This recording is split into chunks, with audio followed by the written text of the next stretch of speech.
प्रभुपाद चाहते थे कि हम लोग आएं हर संडे और अपने जो जीवन के वास्तविक प्रश्न हैं, वास्तविक जो हमारी क्वेरी है, उसके हम आंसर ढूंढें। और कहाँ से? भगवान के ही द्वारा दिए गए ग्रंथों से। तो लास्ट क्लास में हमने डिस्कस किया था, सब वो सेपरेट ही है, but that story is continuing. आप अगर कोई भी क्लास अटेंड करते हो संडे प्रोग्राम, वो अपने आप में कंप्लीट एक अलग ही होता है, उसका पिछले से इतना कनेक्शन नहीं है। तो हमने देखा था कि किस तरह से, क्योंकि अभी 4 मई को, आज जैसे अक्षय तृतीया का आज भी सेलिब्रेशन हो रहा है कई जगह पर, कल भी था, आज बहुत शुभ दिन है। तो आप में से जो लोग फर्स्ट टाइम आए हो, अक्षय तृतीया के दिन अगर आप लोग आकर अपने स्पिरिचुअल लाइफ स्टार्ट कर रहे हो, तो भगवान की विशेष कृपा रहेगी आप सब पे कि ये कभी इसका क्षय ना हो, ये जो और तो इसीलिए तो अभी हम लोग 4 मई को नरसिंह चतुर्दशी आने वाला है। भगवान नरसिंह देव का अवतार है, जैसा परशुराम जी का भी मनाया जाता है। तो एक विशेष भगवान नरसिंह देव का आना प्रहलाद महाराज को बचाने के लिए एक विशेष अवतार है। और बहुत आप देखेंगे बचपन से एक आप देखेंगे भारतवर्ष में भी बहुत मंदिर हैं, और बचपन से हम सुनते आते हैं कैसे भगवान प्रहलाद को बचाने आए। तो ये हमने डिस्कस किया था लास्ट टाइम कि कैसे हिरण्यकश्यप वो अपने भाई हिरण्याक्ष की मृत्यु का बदला लेने के लिए वो बहुत ही ज़्यादा प्रयास कर रहा है। उसने सारे जो अपने उसके अनुचर थे सबको उसने आदेश दे दिया है कि जाकर ब्राह्मण संस्कृति, वैदिक संस्कृति को जाकर नष्ट कर दो। और उसके खुद के जो फैमिली मेंबर्स हैं, जो उसके भाई के मृत्यु पर बहुत दुखी हैं, उनको वो खुद आत्मा का ज्ञान दे रहा है। लास्ट टाइम हमने सुना था किस तरह से हिरण्यकश्यप, सोचिए ही हैज द नॉलेज लेकिन इंप्लीमेंट नहीं कर रहा अपने जीवन में। तो ऐसा नहीं है कि ज्ञान होके भी लोग उसको अप्लाई नहीं करते हैं। तो आत्मा का ज्ञान दे रहा था हिरण्यकश्यप अपने माता को, और अपने जो भी उनके जो रिलेटिव भाई के जो बेटे थे सबको, कजिन जो उनके जो सब घर में थे, सबको वो बड़े सुंदर सुंदर बातों से उसको आत्मा का सारा ज्ञान दिया कि किस तरह से हम सब अपने अपने कर्मों से बंधे हुए हैं और एक एक परिवार में आते हैं कर्मों के प्रभाव से। बहुत सुंदर उसने लाल जी एक स्टोरी सुनाया सुयज्ञ नाम के राजा का, कैसे वो, और एक स्टोरी सुनाया कि किस तरह से एक पक्षी थी, माँ थी, उसका जो बच्चा था वो शिकारी के कब्जे में आ गया, और उसको बचाने के चक्कर में, और वो जो माँ थी, पक्षी जो माँ थी, वो भी मारी गई। और जो इस तरह से फिर बाद में वो जो उसका पिता था वो भी मारा गया। तो इसी तरह से वो समझा रहे हैं कि आप लोग इस जो हिरण्याक्ष की जो शरीर के सामने आप सब रो रहे हैं, पर ऐसा नहीं है वापस आ जाएगा, आप रोते रोते मर जाएंगे फिर भी वो वापस नहीं आएगा। तो ऐसे करके वो समझा रहा है। और इस तरह से जब सब सुन लिया तो सब शांत हो गए। और अब हिरण्यकश्यप, आज जब हम स्टार्ट कर रहे हैं, अब हिरण्यकश्यप वो योजना बना रहा है, जैसे कि अब मैं कैसे विष्णु को मारूंगा, भगवान को मारने की योजना बना रहा है, और कैसे मैं अमर हो जाऊंगा।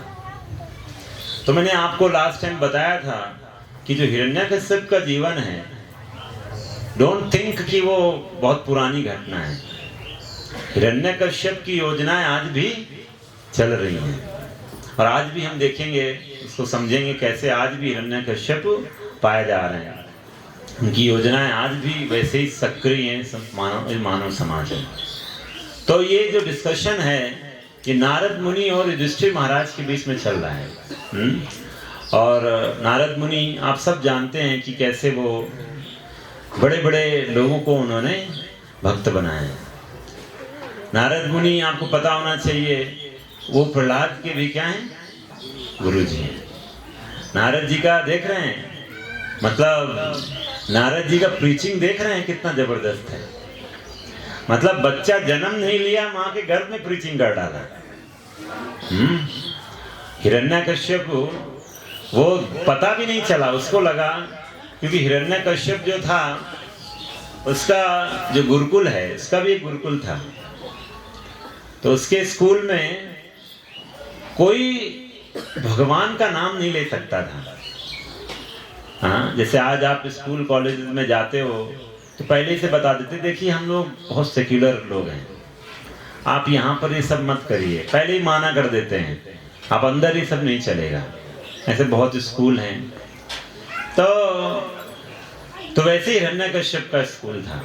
इकोनॉमिकल डेवलपमेंट, इकोनॉमिक्स, ये सब मॉडर्न साइंस के बारे में बताया जाता था, कैसे पॉलिटिक्स करना है, चीट करना है, ये सब स्ट्रैटेजीज बताई जाती थी हिरण्यकश्यप के स्कूल में। लेकिन कैसे प्रहलाद को नॉलेज ये मिल गया, उसको खुद पता नहीं था कि कैसे नारद जी ने उसको, उसके बेटे को ये ज्ञान दिया है। तो हिरण्यकश्यप अभी जो है, अभी प्रहलाद का जन्म नहीं हुआ। प्रहलाद एक्चुअली जब हिरण्यकश्यप वो तपस्या के लिए गया है, उस समय प्रहलाद का ऐसे हुआ है जन्म।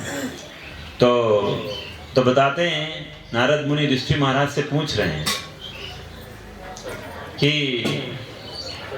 किस तरह से, नारद मुनि बता रहे हैं ऋषि महाराज को हिरण्यकश्यप के बारे में कि वो हिरण्यकश्यप, मैं पढ़ता हूँ थोड़ा सा। श्री नारद वाचा हिरण्यकशिपु राजन् अजेयम् अजारामरम् आत्मानं प्रतिद्वन्द्वम् एकराजं वदेत् सता। तो बोलते हैं कि ऋषि से कहा, दैत्यराज हिरण्यकश्यप अजेय तथा वृद्धावस्था एवं शरीर की जर्जरता से मुक्त होना चाहता था। वह अड़िमा लगिमा जैसी समस्त योग सिद्धियों को प्राप्त करना, मृत्यु रहित होना और ब्रह्मलोक सहित अखिल ब्रह्मांड को एक छत्र राजा बनना चाहता था। तो ये इसकी डिजायर है कि वो ब्रह्मा जी से भी ऊंचा, ब्रह्मा जी के भी राज्य प्राप्त करना चाहता था। जब इसको पता क्या है, इस संसार में सबसे बड़ा कौन है, ब्रह्मा जी, तो वो क्या चाह रहा है, ब्रह्मा जी का पद प्राप्त करना चाह रहा है। और तो ये जो प्रवृत्ति है, असुर इसी को बोला जाता है। असुर का देखो, अभी ये जाएगा ब्रह्मा जी की तपस्या करना है, और ब्रह्मा जी से क्या मांगेगा कि आपसे ऊंचे कैसे हो जाएं। ये असुर है। जैसे आपने सुना होगा, शिव जी के बहुत ऐसे भक्त हैं जो शिव जी की तपस्या करते हैं और क्या करते हैं, शिव जी को ही मारने का प्लान बनाते हैं। जैसे भस्मासुर था, शिव जी के लिए तपस्या कर रहा है और अपने शरीर को काट काट के अर्पण कर रहा है शिव जी को। सोचिए, ऐसी तपस्या कोई कर पाएगा भाई? ये तामसिक पृथ्वी के लोगों की तपस्या है, अपने मनगढ़ंत कुछ भी बना लेते हैं। अब शिव जी क्या है, पिता की तरह हैं। तो ऐसे लोग देखते हैं, ऐसा ही देखा, ऐसा मतलब बहुत कठिन तरह का, ये इतना मतलब देखा जाए तो अपने शरीर को बहुत कष्टकारी है, उसको काट काट के देना, ऑफर करना। और फिर बाद में क्या कर रहा था, चाकू लेके बस अपना गला ही काटने जा रहा है। बोला अब अंतिम ऑफरिंग है, लास्ट ऑफरिंग आ रहे हैं कि नहीं आ रहे हैं। तो शिव जी बोला ठीक है, आ गया, बंद करो ये। तो क्या चाहिए, बोला ये मुझे ना आप कुछ वरदान दीजिए, बढ़िया ऐसा वरदान दीजिए कि जिसके सिर में हाथ रखो ना, हाँ, सिर ही ना रहे। तो ये तो बहुत ऐसे जैसे तो हैं, तो मतलब बड़ा तथास्तु। अब शिव जी आशुतोष है ना, आशुतोष नाम है उनका, बहुत जल्दी प्रसन्न हो जाते हैं, लेकिन कॉम्प्लिकेशन नहीं समझा क्या होगा। और वो बोलता है पहला एक्सपेरिमेंट आप पे ही करेंगे। हाँ, बोला क्योंकि वो क्या, इसकी देखो, बोला शिव नहीं रहेंगे तो पार्वती मुझे मिल जाएगी। ऐसा ही असुरी प्रवृत्ति के लोगों का काम है। जैसे रावण सीता को लेकर आ गया प्रभु राम के एब्सेंस में, इस तरह की प्रवृत्ति होती है असुरों की। तो बोला आप पे ही ट्रायल होगा पहला। अब देखिए शिव जी, अब शिव जी को वहां से भागना पड़ रहा है, अपना ही वरदान, क्योंकि उन्हीं का उन पे लग गया, बैक फायर। और बाद में फिर भगवान आए और किस तरह से इसको वापस इसके हाथ में मोहिनी अवतार आया भगवान का, और कैसे फिर उन्होंने इसको बोला भस्मा तुम थोड़ा ट्राई करो, ऐसा नहीं होगा सब, उसको थोड़ा सा बोल समझाया और वह उसके सिर पे उसका हाथ रखवा दिया और बेचारे चले गए। असुर ऐसे ही होते हैं, अपने ही बनाए गए जाल में फंस के मर जाते हैं। बट मैं उनका आपको मेंटेंशन बताना चाहता हूँ, वो जिनसे शक्ति मिला है उन्हीं को मार देना चाहते हैं, ये असुर है। लेकिन जो भक्त होता है वो कभी अपनी पोजीशन को नहीं भूलता है, you always want to serve, भगवान की सेवा में नित्य सेवा करना चाहता है, भक्त का ये स्वभाव होता है। असुर परवाह नहीं करते हैं।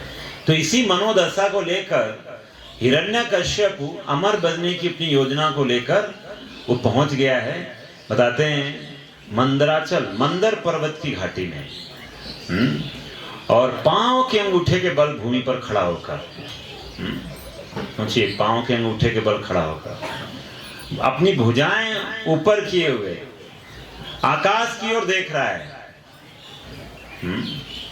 इमेजिन कर पा रहे हैं कि नहीं? हाँ, तो इसमें फोटो इसमें इधर नहीं है, तो ये देखिए थोड़ा सा दूर से तो ये दिख रहा है कुछ, तो ये उसका है शरीर। हाँ, तो भयानक तपस्या, मतलब पूरा ब्रह्मा जी को प्रसन्न करने के लिए, और मतलब इस पोजीशन में खड़े होना अपने आप में कठिन है, और हजारों साल तपस्या की उसने।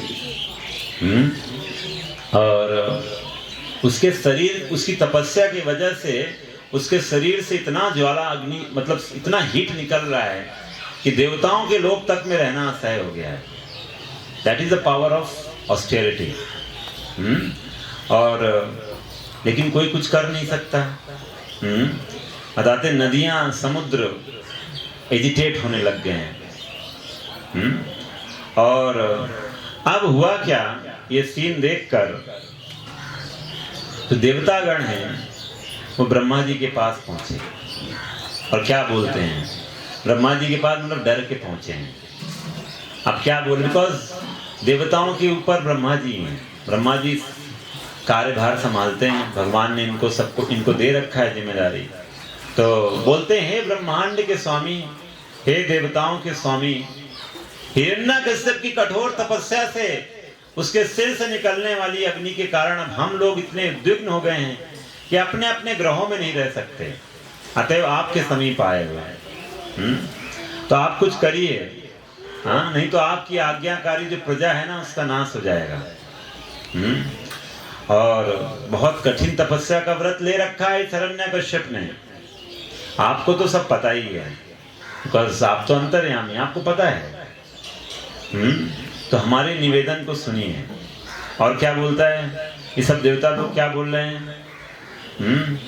कहते हैं कि उसकी इच्छा क्या है। अब देखो, अब आप किसी के पास जाते हो तो पूरा बढ़िया से लॉजिक लेके जा, अच्छे आप प्रस्ताव, अच्छी बातें लेकर जाते हो, प्लानिंग करके जाते हो, क्या क्या बोलना है ब्रह्मा जी को। तो इन्होंने सीधे क्या बताया, हिरण्यकश्यप की योजना क्या है पहले आप समझिए। उसकी योजना क्या है?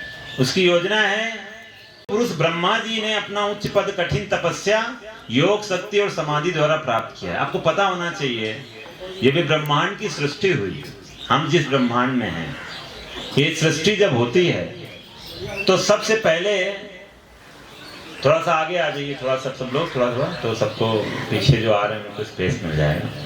तो जब ब्रह्मा जी का, जब ब्रह्मांड का सृष्टि होता है तो ब्रह्मा जी सबसे पहले जन्म लेते हैं। और आपको पता होना चाहिए कि हमारा जो ब्रह्मांड है, ये कोई भी ब्रह्मांड है। पहले तो एक चीज समझिए कि शास्त्र भागवतम के अनुसार, भगवत गीता के अनुसार, देयर आर मल्टीपल यूनिवर्सेस। जैसे बहुत बार हम सोचते हैं ना हम ही बस हैं इस संसार में और कोई है नहीं। तो पहले तो आप ये समझिए कि असंख्य ब्रह्मांड है और हर ब्रह्मांड में जीवन है और हर ब्रह्मांड के हर ग्रह में जीवन है। हम क्या सोचते हैं, हमारे साइंटिस्ट भाई लोग बोलते क्या है, इसे पृथ्वी में ही जीवन है, बाकी जगह सब वीराना पड़ा हुआ है। अरे आप नहीं पहुंच पा रहे हो, देख पा रहे हो, इसलिए ऐसा बोल रहे हो। सृष्टि का ऐसा कोई स्थान नहीं है जहां पर जीवन नहीं है। जैसे आपको दिखाई नहीं दे रहा है हवा में कोई जीवन है, पर हवा में जीवन है कि नहीं? हवा में है बैक्टीरिया सब है कि नहीं, लाइफ है कि नहीं? तो जल में आप भले ही देख नहीं पा रहे हो, तो जल में हो गया माता जी, हो गया, इधर जगह नहीं, बोल दिया। तो हवा में जीवन है, जल में भी जीवन है, आप सब जानते हो जल में जीवन है। स्थल में, भूमि में सब आप सब बैठे हुए हो, आप सब तो है ही, जीवित प्राणी सब घूम रहे हैं, बैठे हुए हैं, सांस ले रहे हैं, और पेड़ पौधे हैं, भूमि से निकले हुए हैं। हाँ, तो भूमि के ऊपर भी हैं, भूमि के अंदर भी आप खोदोगे ना तो मिट्टी में आपको जीवन मिलेगा। तो पृथ्वी में जीवन हो गया, और हवा में जीवन हो गया, जल में जीवन हो गया, आकाश में जीवन हो रहा है, मतलब हवा आकाश। और आपको क्या अग्नि में जीवन नहीं होगा? कभी कभी आप देखो, बोला जाता है कि बैक्टीरिया हाई टेम्परेचर को भी सरवाइव कर लेते हैं, तो आग में भी जीवन है। तो लाइफ इज एवरीवेयर। आप भले बोलो रे हम सूर्य लोक में नहीं रह सकते हैं, आपका शरीर सरवाइव नहीं कर सकता है उस टेम्परेचर में, पर इतने शरीर हैं जो वहां पर भी उनके लायक शरीर पाए जाते हैं। तो ऐसा कोई प्लैनेट नहीं है जहां पर लाइफ नहीं है। तो इसीलिए हमारा जो ब्रह्मांड है वो एकमात्र स्थान नहीं जहां पर जीवन है, ऐसे असंख्य ब्रह्मांडों में लाइफ है, और हर उसमें एक ब्रह्मा जी है। तो ये जब ब्रह्मा जी पहले पैदा होते हैं तो सबसे पहले इस संसार में उनको कोई नहीं दिखाई देता है, जिसकी वजह से वो जो है वो अब तपस्या करते हैं। उनको जब ब्रह्मा जी का जन्म हुआ, भगवान की आपने देखा होगा, भगवान विष्णु गर्भोदक्षाय विष्णु लेटे रहते हैं, उनकी नाभि कमल में से ब्रह्मा जी की उत्पत्ति होती है। जैसे बच्चा अपने माँ के नाभि से जो नली होती है उससे कनेक्ट होता है, तो वैसे ही ब्रह्मा जी भगवान के नाभि से कमल निकला, उसमें उनकी उत्पत्ति हुई है। तो पहले जीव है वो इस ब्रह्मांड से। तो जब वो पैदा हुए तो उनके मन में यही प्रश्न आया, पहला प्रश्न, कि मेरा जन्म क्यों हुआ है, इस संसार में आया क्यों मैं? क्योंकि उनको सिर्फ अंधेरा दिखाई दे रहा था, तो वो अपना सोर्स ढूंढ रहे हैं। जैसे मान लीजिए ब्रह्मा जी, ये यहाँ पर इनका ये कमल है और यहाँ पर ब्रह्मा जी का लोक है, यहाँ जन्म है। तो ये जो नाभि का है कमल, जो इस कमल का जो डाल है, नाल जो है, उसमें वो अंदर जाके देख रहे हैं कि कहाँ है मेरा सोर्स, कहाँ है, और वो सोर्स उनको ढूंढ मिल नहीं रहा उनके प्रयास से। तो ऐसे ही हम सब ये प्रश्न पूछते हुए नजर आते हैं, मैं संसार में क्यों आया हूँ, कहाँ से आया हूँ, मेरी उत्पत्ति कहाँ से हुई है? आप ये बोल देते हो बड़े आसानी से कि मेरे माता पिता ये हैं, so and so mister and miss, आप बोल सकते हो, लेकिन वास्तव में उनको भी नहीं पता था कि आप उनके पुत्र बनने वाले हो या पुत्री बनने वाले हो। आप कहाँ से आए हो आपको वो भी नहीं बता सकते हैं, और वो भी नहीं बता सकते वो कहाँ से आए। इसे भगवान गीता में बोलते हैं, अहम बीज प्रदा पिता, मैं ही बीज प्रदा पिता हूँ, मैं ही बीज देता हूँ, मैं ही सबको जन्म देता हूँ। तो Krishna is the source, is the primal source, सबका मेन सोर्स भगवान है। अहम सर्वस्व प्रभवो, भगवान कहते हैं भगवद गीता में। तो इसलिए ब्रह्मा जी स्वतः के प्रयास से नहीं समझ पा रहे हैं, तो उनको तुरंत बहुत जब प्रयास किया तो उनको एक आवाज आई, तपा, इसका इको रहता है इसको कम को।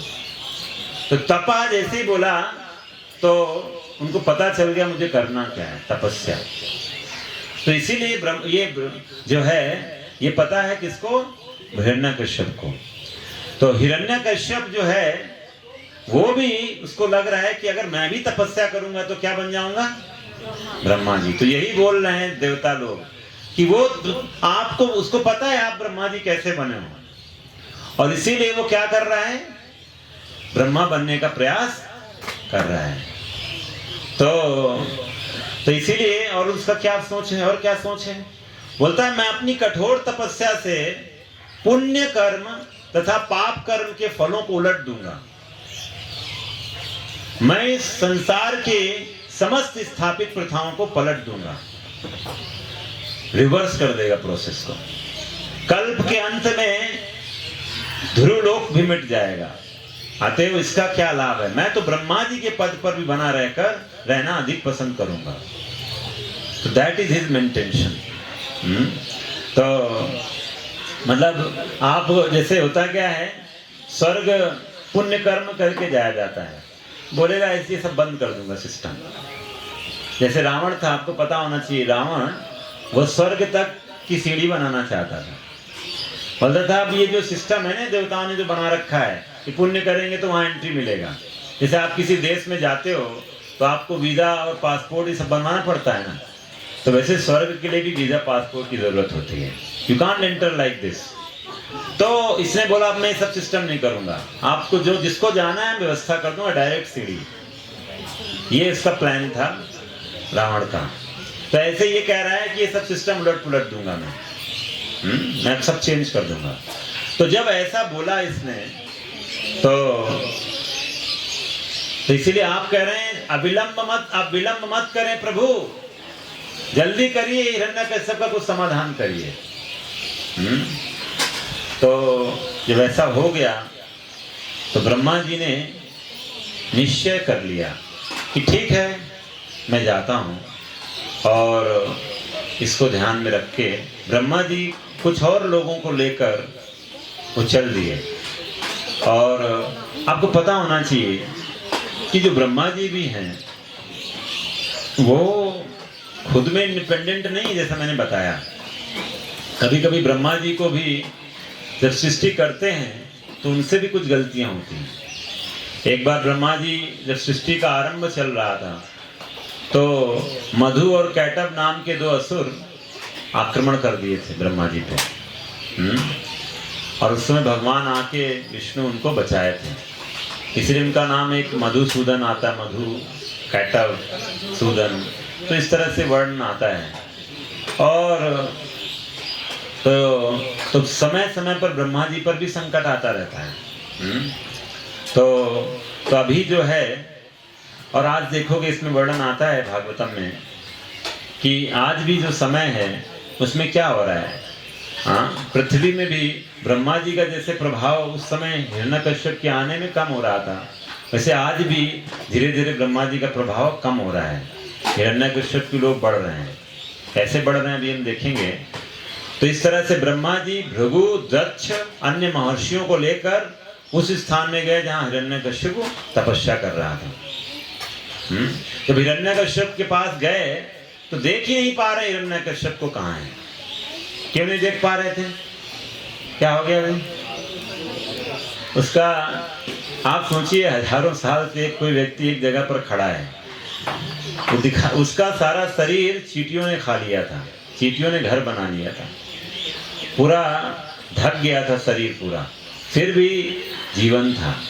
और तब देखकर मतलब ब्रह्मा जी उसकी प्रशंसा करते हैं, बोलते हैं कि ये जो मतलब जो तपस्या तुम कर रहे हो ये बड़े बड़े ऋषियों के लिए भी संभव नहीं था जो तुम करके दिखा दिए। और फिर भी आप देखिए इतनी बड़ी तपस्या किया है इसने, लेकिन जब इस इतनी बड़ी तपस्या करने के बाद भी इसने जैसे ही भक्त प्रहलाद को, जो ज्यादा भक्ति नहीं किया, थोड़ी भक्ति किया है, श्रवण भक्ति योग कितना पावरफुल है बताना चाहता हूँ। इतना तपस्या किया, हजारों साल की तपस्या, उसका सारा का सारा पुण्य क्षय हो गया प्रहलाद महाराज के सामने, जब प्रहलाद महाराज को उसने डिस्टर्ब किया है और मारा गया। इतनी तपस्या करने के बावजूद। तो ब्रह्मा जी इसकी तारीफ करें, बोलते हैं उत्तिष्ठ उत्तिष्ठ भद्रम ते तपा सिद्धोषि काश्यपः वरदोहम मनु प्राप्तो व्रियतापसी तो वरः। तो बोल रहे हैं हे कश्यप, कश्यप मुनि के पुत्र, बस कश्यप की संतान है ना, उठो तुम्हारा कल्याण हो, तुम अपनी तपस्या में सिद्ध हो चुके हो, अतएव मैं तुम्हें वरदान दे सकता हूं, तुम मुझसे जो चाहो सो मांग सकते हो। और मैं तुम्हारी इच्छा पूरी करने का प्रयत्न करूंगा। तो बड़ा प्रशंसा किया और बोला मांग लो, क्योंकि जब कोई बड़ा व्यक्ति आता है तो उनका आना, जैसे आप किसी भी बड़े व्यक्ति के पास जाते हो तो आप फिर वो बड़ा व्यक्ति आपको कुछ ना कुछ देगा जरूर, उसकी ऑडियंस हुई है तो आपको देगा जरूर। अगर आप उससे मिलने गए, वो पूछेगा जरूर क्या चाहिए, बड़ा है तो पूछेगा, भिखारी है तो नहीं पूछेगा, बड़ा है तो पूछेगा ही पूछेगा। और इसलिए देव दर्शन किसी का भी अगर हो रहा है, दैट मीन्स वो उसको कुछ ना कुछ मिलना ही मिलना है। तो इसलिए बोला क्या चाहिए बोलो। तो जैसे ही ये सुना तो पहले तो उस शरीर को उन्होंने जल से, जो जल था कमंडल में, उससे उनके शरीर को पुनः पूरा उसको बिल्कुल स्वस्थ से जो हष्ट पुष्ट कर दिया। पूरा हिरण्यकश्यप को पूरा खोई हुई शक्ति वापस आ गई और उठ के खड़ा हो गया जल छिड़कते ही। बताते हैं उसके शरीर अंग प्रत्यंग इतने बलवान थे कि वज्र के आघात को भी सहन कर सकते थे। और जब देखकर जैसे उसने आंख खोला कि ब्रह्मा जी कौन सा वाहन पे खड़े हैं, बैठे हुए हैं, मतलब हंस वाहन पर बैठे हुए हैं, तो देखकर तुरंत भूमि पर गिर गया, तो उनको प्रणाम करने लग गया। और ब्रह्मा जी को देखकर उसको इतना प्रसन्नता हो रही है तो खूब ब्रह्मा जी को बोला आप ही परम पिता हो, आप ही सृष्टि के जनक हो, ऐसे ऐसे बोलकर बोल रहा है। जबकि देखा जाए तो ये सही नहीं है प्रार्थना। बट असुर जो होता है वो ऐसे ही होता है, उसको पता नहीं कि कौन परम सत्ता है। ये बात कहां से हो रहा है? तो असुर को पता नहीं है कि वो परम सत्ता कौन होता है। असुर सोचता है कि ये संसार देवी देवताओं के द्वारा बनाया जाता है, उसको पता नहीं, उसको लग रहा है ब्रह्मा जी या सर्वे सर्वा है, ब्रह्मा जी से पहले कोई था ही नहीं। उनको ये नहीं पता होता कि ब्रह्मांड भी जो ब्रह्मा जी के पहले आ चुका है वो भी भगवान के शरीर से, भगवान उसका जन्म उससे उत्पत्ति हुई है। They have no idea about this. और उनको ये भी नहीं पता है कि ये ब्रह्मांड तो सिर्फ भौतिक संसार का कहते हैं 1/4 ही है, मतलब भौतिक संसार नहीं, पूरी क्रिएशन का ये संसार जो है ये एकांत से निश्चित हो जगत। भगवान गीता में बोलते हैं कि जो 3/4 है वो तो कहते हैं कि आध्यात्मिक जगत है, ये संसार तो बहुत कम है उस संसार की तुलना में। हाँ, और ये संसार का नेचर क्या है? भूत्वा भूत्वा प्रलीयते, बार बार ये संसार प्रकट होता है, अप्रकट होता है, प्रकट होता है, अप्रकट होता है। जैसे आप देखोगे आपके चारों तरफ की जो दुनिया है, कुछ दिन तक आप कुछ बिल्डिंग देखते हो, थोड़े दिन बाद दूसरी बिल्डिंग देखते हो। हाँ, अगर आप एक जगह पर 30-40 साल बाद आओगे आपको फिर कुछ दूसरा तो दिखेगा। ये संसार ऐसे ही है, भूत्वा भूत्वा प्रलीयते। यहाँ चीजें का सृजन होता है, कुछ समय तक रहती हैं और नष्ट हो जाती हैं, फिर उसको दोबारा सृजन होता है, फिर रहता है, नष्ट हो जाता है। This goes on continuously. तो वैसे ही ब्रह्मांड का भी साइकिल होता है। ब्रह्मांड की उत्पत्ति होती है और ब्रह्मा जी की उम्र तक वो ब्रह्मांड रहता है। ब्रह्मा जी की उम्र होती है 100 साल। 100 साल तक उम्र, भगवान गीता में बोलते हैं सहस्र युग पर्यंतम, 1000 चतुर्युगा। ब्रह्मा जी का एक दिन होता है, एक चतुर्युग में लगभग 43 लाख साल होते हैं। 1000 से मल्टीप्लाई करोगे तो ब्रह्मा जी के 12 घंटे आ जाएंगे। और अगर आप ऐसे ही 2 से मल्टीप्लाई करोगे तो ब्रह्मा जी का दिन और रात आ जाएगा। 360 से मल्टीप्लाई करो, 300 से 60 से करोगे तो ब्रह्मा जी का 1 साल, 100 से करोगे तो पूरा उनका 100 साल। तो इस तरह से ब्रह्मा जी की टोटल उम्र होती है लगभग आता है 311 ट्रिलियन ईयर्स। 311 ट्रिलियन मतलब खरब, 311 खरब। तो ये एक्चुअली देखा जाए तो ब्रह्मांड का आयु होता है, ब्रह्मा जी की आयु से। तो अभी जो ब्रह्मांड है हमारा उसके 50 साल हुए हैं, 50 इयर्स। तो इस तरह से ब्रह्मा जी का बहुत, ऐसा नहीं बहुत छोटे हैं ब्रह्मा जी, बट ये भी ब्रह्मा जी भगवान के सामने खड़े होने से इनको भी डर लगता है, संकोच होता है, प्रभु इतने बड़े हैं। और ये भी ब्रह्मा जी जो हैं हमारे ब्रह्मांड के, ये बाकी ब्रह्मांड के ब्रह्मा जी, उनके सामने खड़े होने में भी इनको संकोच होता है क्योंकि बहुत छोटे हैं। चतुर्मुख ब्रह्मा है हमारे, 4 मुख के ब्रह्मा। सो मैनेजमेंट इनका इतना बड़ा दायरा नहीं है जितना बाकियों का है। आप सोचिए हमसे और आपसे जो है अपना 4, 5, 6 लोगों का परिवार नहीं संभलता है, और ब्रह्मा जी पूरा ब्रह्मांड संभाल रहे हैं। कैसे संभाल पा रहे हैं? क्योंकि भगवान के भक्त हैं, इसलिए संभाल पा रहे हैं। क्योंकि भगवान उनको मदद करते हैं जब जब उन पर संकट आता है। तो ये संकट की घड़ी आने वाली है अभी। हाँ, तो ये हिरण्यकश्यप ये क्या करता है? अभी तो तारीफ कर दिया, बिकॉज आपको ये आता है तो you first do some prayers. तो प्रार्थना करने के बाद बोलता है, हे प्रभु, हे श्रेष्ठ वरदाता, यदि आप मुझे मेरा मन चाहा वरदान देना ही चाहते हैं तो यह वर दीजिए कि मैं आपके द्वारा उत्पन्न किसी भी जीव के द्वारा मृत्यु को प्राप्त ना हूं। मांग लिया। तो ब्रह्मा जी ने बोला, मतलब उसने अमर होने का, पहले तो अमर होने का एक्चुअली बोला, पर बोला अमर तो मैं भी नहीं हूँ। ब्रह्मा जी बोले मैं भी अमर नहीं हूँ। तब ये इसने शुरू किया कि आपके द्वारा कोई जो हो तो वो मुझे मार ना पाए। फिर बोलता है एडिसन, अभी और कर रहा है, बोलता है मुझे यह भी वर दें कि मैं ना तो घर के अंदर न घर के बाहर मरूं, न दिन के समय में न रात के समय में, न भूमि पर न आकाश में मरूं। मुझे वर दें कि मेरी मृत्यु ना तो आपके द्वारा उत्पन्न जीवों के अतिरिक्त अन्य किसी के द्वारा हो, न किसी हथियार से। उसको डर था सुदर्शन आ गया तो सुदर्शन बोला कोई हथियार से नहीं होना चाहिए, ना किसी मनुष्य से या पशु के द्वारा हो। पशु क्यों बोल रहे हैं? अभी आए थे कौन? वराहदेव आए थे और मेरे भाई को मारा है, तो बोला पशु से भी नहीं होना चाहिए।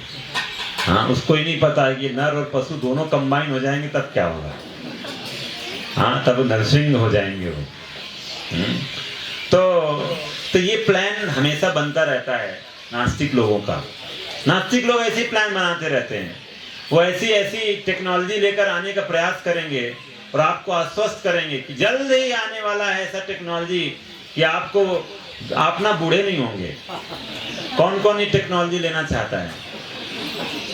अरे आने वाला है, आपने पढ़ा नहीं? अरे जल्द ही आने वाला है टेक्नोलॉजी, बूढ़ा नहीं होंगे। अरे जल्दी उठाइए ऑफर, अभी हाथ उठाने तक है बस,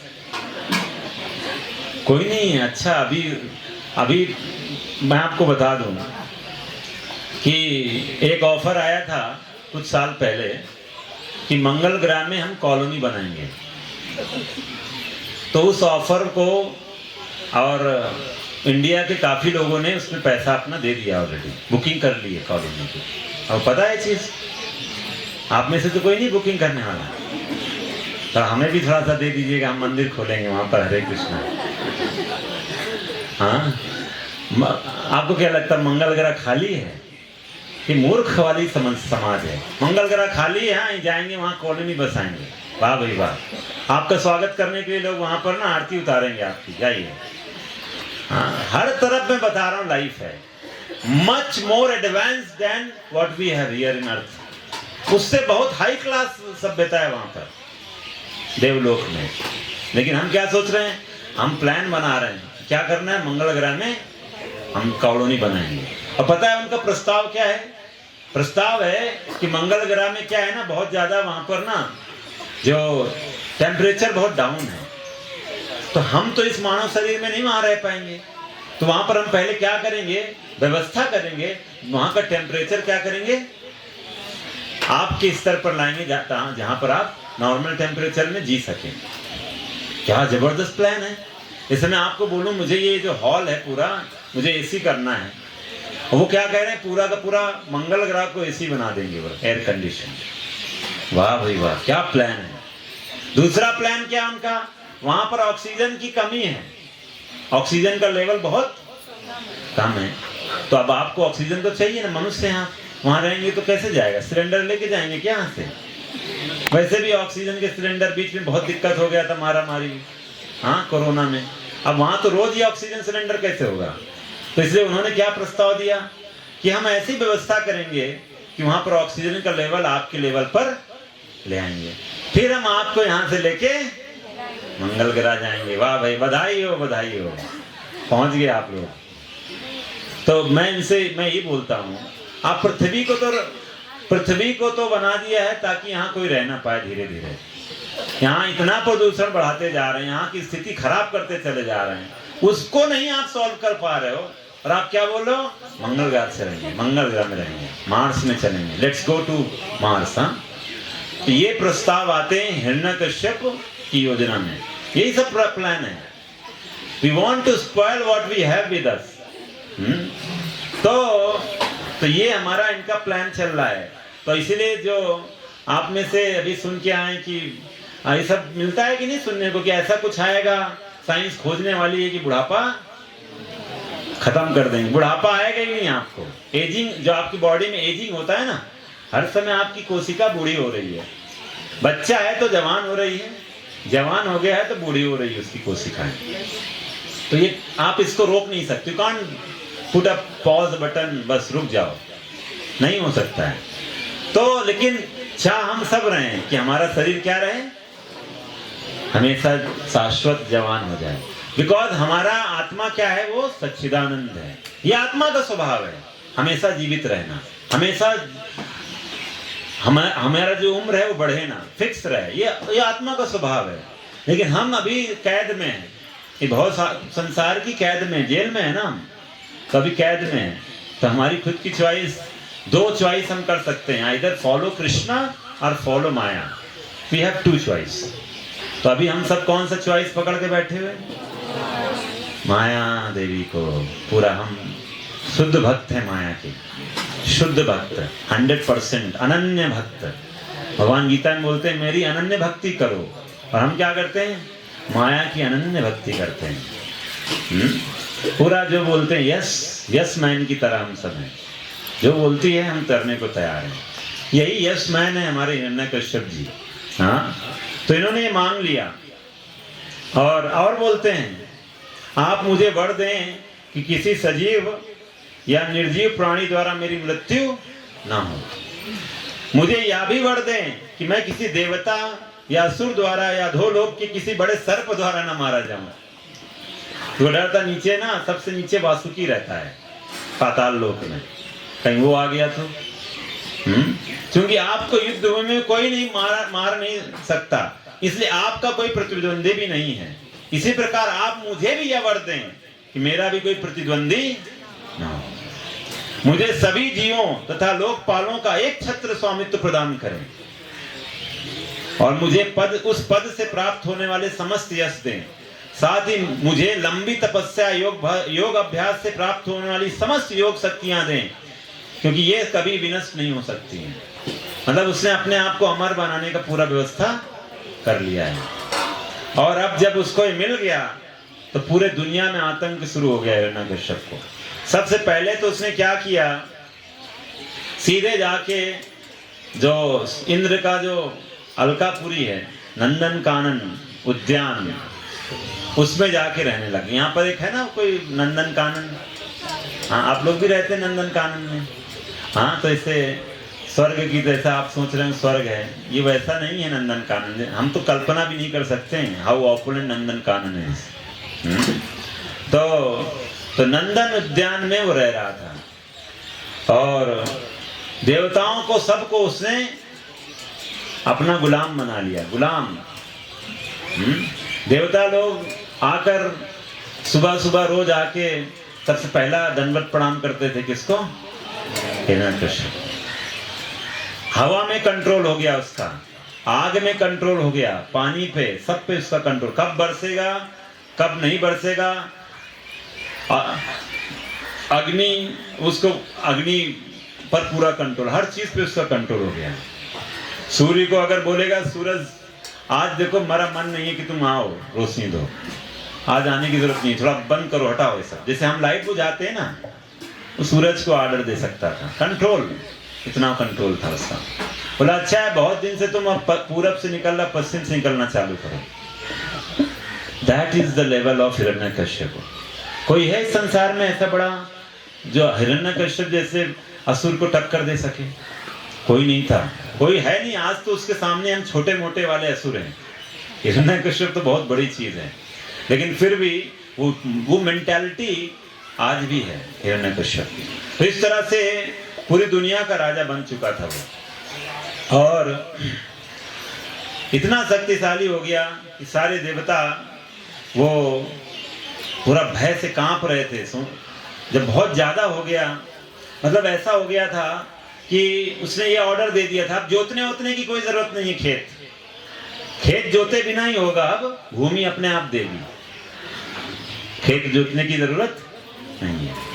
ये लोग आज क्यों नहीं शुरू हो जाता है? तो बहुत अच्छा है, हिरण्यकश्यप वाला सिस्टम चालू हो जाता। तो अच्छी सरकार है हिरण्यकश्यप की सरकार। हाँ, तो हम लोग भी वही तो करने का प्रयास करते कभी कभी। बोलते हैं कि गाय ऐसे बहुत उसने कुछ लॉस चेंज करे, जो उस पर नहीं जाऊंगा डिटेल में क्या है। तो इसलिए जब भगवान बोल रहे हैं मैं परिचित हूं हिरण्यकश्यप से और मैं उसे शीघ्र ही रोक दूंगा, तुम धैर्य पूर्वक प्रतीक्षा करो। अभी बहुत सुंदर भगवान बात बोलते हैं, आप मेरे साथ दोहराइएगा। यदा देवेषु वेदेषु गोषु विप्रेषु साधुषु धर्मे मयि च विद्वेषः सवासु विनश्यति। भगवान ये सुंदर वचन आप सुनिए, कहते हैं जब कोई व्यक्ति पूर्ण पुरुषोत्तम भगवान के प्रतिनिधि देवताओं, समस्त ज्ञान के प्रदाता वेदों, गायों, ब्राह्मणों, वैष्णवों, धार्मिक सिद्धांत तथा अंततः मुझ पूर्ण पुरुषोत्तम भगवान से ईर्ष्या करता है, तो वह तथा सब उसकी सभ्यता दोनों अविलंब नष्ट हो जाते हैं। भगवान ही बोल रहे हैं। बोलते हैं जब हिरण्यकश्यप अपने ही पुत्र महान प्रहलाद को सताएगा, जो अत्यंत शांत, गंभीर तथा शत्रु रहित है, तो मैं ब्रह्मा के समस्त वरों के होते हुए भी उसका तुरंत वध कर दूंगा। बोला ब्रह्मा का वरदान एक तरफ, उसकी मैं कदर भी नहीं करूंगा, मैं उसका वध कर दूंगा। That means you have to understand one principle कि भगवान जो है वही एक संसार में ऑटोक्रेट है, और जो भी देवता वो आपको देते हैं वो अधिकार, वो भगवान के द्वारा हमको मिलता है। कोई भी देवता अपने आप में इंडिपेंडेंट नहीं है।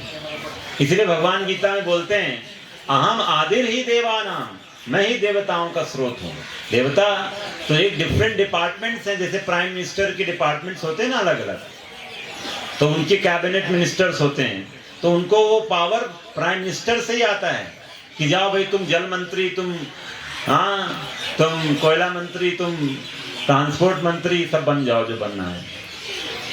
तो ये इसीलिए भगवान बोल रहे हैं, कह रहे हैं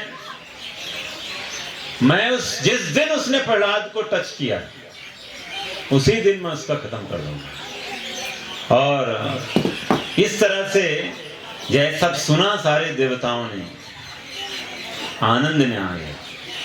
बोला अब तो मर गया हिरण्यकश्यप, अब चलते हैं थोड़ा, बस थोड़ी दिन आराम से, थोड़ा हाइबरनेशन में चले जाते हैं, अब तो हो गया इसका काम, अब कोई दिक्कत नहीं है। और हिरण्यकश्यप के 4 पुत्र थे, जिसमें से प्रहलाद जो था सबसे श्रेष्ठ था। अभी ये वर्णन कौन कर रहा है? नारद जी। किसको कर रहे हैं? आप सोचिए, नारद जी गुरु हैं प्रहलाद के, फिर भी अपने शिष्य का इतना गुणगान कर रहे हैं। एक बात उन्होंने बहुत सुंदर बोला, कहते हैं कि हे राजा युधिष्ठिर, आज भी भक्त प्रहलाद महाराज के सद्गुणों का यश गान विद्वान संतों वैष्णव द्वारा किया जाता है। जिस प्रकार समस्त सद्गुण पूर्ण पुरुषोत्तम भगवान में सदैव विद्यमान रहते हैं, उसी प्रकार वे उनके भक्त प्रहलाद महाराज से भी सदैव विद्यमान है। That means so great. हाँ, और एक जो है मेरे साथ, ये लास्ट श्लोक है, हम पढ़ के खत्म करेंगे। आप मेरे साथ बोलिए, यम साधु गाथा सदसी रिपवोऽपि सुरा नृपा प्रतिमानं प्रकुवन्ति किमुतान्ये भवादुषः। कहते हैं, हे राजा युधिष्ठिर, किसी भी सभा में जहां संतों तथा भक्तों की चर्चाएं चलती हैं, वहां पर असुरों के शत्रु देवतागण तक भक्त प्रहलाद महाराज का महान भक्त के रूप में उदाहरण देते हैं। आपका तो कहना ही क्या, युधिष्ठिर महाराज को बोल रहे हैं, आपका तो कहना ही क्या, जो भक्त प्रहलाद महाराज का उदाहरण सदा देते रहते हैं। देख रहे हैं, एक भक्त दूसरे भक्त का गुणगान करने में कभी आलस नहीं दिखाता है। भला ऐसा कौन है जो भक्त प्रहलाद के असंख्य दिव्य गुणों के नाम गिना सके। उनको वासुदेव भगवान कृष्ण में अविचल श्रद्धानंद भक्ति थी। भगवान श्री कृष्ण के प्रति उनकी अनुरक्ति अपनी पूर्व भक्ति के कारण स्वाभाविक थी। यद्यपि उनके सद्गुणों की गणना नहीं की जा सकती, किंतु उनसे सिद्ध होता है कि वे महात्मा थे। और इस तरह से प्रहलाद महाराज का वर्णन शुरू होता है। और तब ये जब वर्णन किया तो युधिष्ठिर महाराज के मन में एक शंका थी। बोलते हैं, मैं आश्चर्यचकित हूँ कि माता पिता तो सदैव बच्चों के प्रति वत्सल होते हैं, प्रेम भाव रखते हैं। हाँ, अगर संतान बात नहीं मानती है, आज्ञाकारी नहीं होती है, तब भी तो माता पिता उस अपने पुत्र से शत्रुता तो नहीं दिखाते हैं कम से कम। हाँ, दंड, हाँ भले दंड थोड़ा बहुत दे देते हैं, लेकिन ऐसा कैसे एक पिता होने के नाते हाँ वो अपने ऐसे पुत्र के लिए इतना शत्रुता दिखा दिया, उसको मारने के लिए उतारू हो गया, जान से मारने के लिए। तो ये कैसे हो गया? मैं ये जानना चाहता हूं, ऐसा कैसे कोई कर सकता है? हाँ, अपने पुत्र के प्रति इतना निर्ममता, ये तो मतलब आज तक ऐसा नहीं हुआ। जैसे रावण था, रावण के केस में भी उसका भाई विभीषण वो उसको समझा रहा है कि भगवान राम के प्रति शत्रुता को छोड़ दो, सीता को वापस कर दो। लेकिन रावण ने जब देखा कि ये प्रभु राम, ये जो है राम के प्रति इतना इसका अच्छा भाव है, उसको बहुत गुस्सा आया, लेकिन फिर भी मारा नहीं जान से। उसको बोला, जाओ तुम चले जाओ मेरे राज्य से। हाँ, रावण को बहुत लोगों ने भगवान राम के बारे में बताया, लेकिन ऐसा कभी नहीं रावण ने किया। ये सोचो, 5 वर्ष का बच्चा, हाँ, उसको किस तरह से सताने के लिए आ गया। तो ऐसा क्यों हुआ, और कैसे प्रहलाद भक्त बना, और कैसे प्रहलाद के जो गुरुकुल था, उसमें गुरुकुल में तो पढ़ाई नहीं हो रही थी, लेकिन प्रहलाद कैसे ज्ञान पाया। उनके जो टीचर्स थे, उनको स्पेशल हिरण्यकश्यप ने बुला के बोला कि तुम लोग ये क्या कर रहे हो? कोई आके भगवत गीता सीख रहा है, हाँ, स्कूल में, और तुम लोग देख रहे हो। जैसे आजकल कभी कभी हो जाता है, कोई बच्चा, अगर छोटा बच्चा भगवत गीता सीखने लग जाता है, तो कुछ लोग आकर बोलने लग जाएंगे, अरे क्या कर दिया आपने, अपने बच्चे को भगवत गीता सिखा रहे हैं, साधु बन जाएगा साधु। हाँ, इसको हिरण्यकश्यप बने रहने दो, इसे उसके ही गुरुकुल वाला शिक्षा देने दो ना, इसको साधु क्यों बना रहे हो? तो इस तरह से बहुत कुछ होने वाला है आगे। हम देखेंगे तो अभी हमारे 2 सेशंस हैं। एक हमारा नेक्स्ट संडे है और जो 30 तारीख को है, और इसके बाद 4 को हमारा लास्ट प्रोग्राम जो होगा। तो हमारा नेक्स्ट में हम देखेंगे कैसे हिरण्यकश्यप प्रहलाद को परेशान करता है, और फिर जिस दिन नरसिंह चतुर्दशी हमारा सेलिब्रेशन होगा इसी टाइम में भगवान आए थे ना, जब ना दिन था ना रात थी। तो हम देखेंगे सुंदर ड्रामा भी हमारे IYF के बच्चे करेंगे, इस फोरम के बच्चे। तो सुंदर ड्रामा होगा, जब दिन नहीं होगा, जब रात नहीं होगा, बीच में नरसिंह भगवान का प्रकट्य होगा। तो कल्चरल प्रोग्राम होगा हमारा 4 तारीख को। तो आप सब लोग जुड़े रहिए, और ये इस कथा अगर आप अच्छे से समझेंगे सुनेंगे तो आपके हृदय में भी हिरण्यकश्यप का खात्मा होगा। तो आप सब में जो हैं वो हिरण्यकश्यप को रखना चाहते हैं अपने हृदय में कि मारना चाहते हैं? कितने लोग रखना चाहते हैं? अरे कोई नहीं है। अरे एक माता जी कह रहे हैं हिरण्यकश्यप को रखना चाहते हैं। अच्छा, हिरण्यकश्यप को कितने लोग मारना चाहते हैं? सभी मारना चाहते हैं। तो आप सब लोग जरूर आइए, और धीरे धीरे मारेंगे। बहुत दिन से पाल रखा है ना, बहुत ताकतवर है, तो धीरे धीरे उसको हम करेंगे। और बीच में आप बोलेंगे अरे 6 दिन तो बीच में फिर क्या होगा, हमने फिर से अगर उसको खिला पिला दिया तो 6 दिन के लिए आप क्या करें कि आप घर पे हैं तो भगवान का नाम लेते रहिए।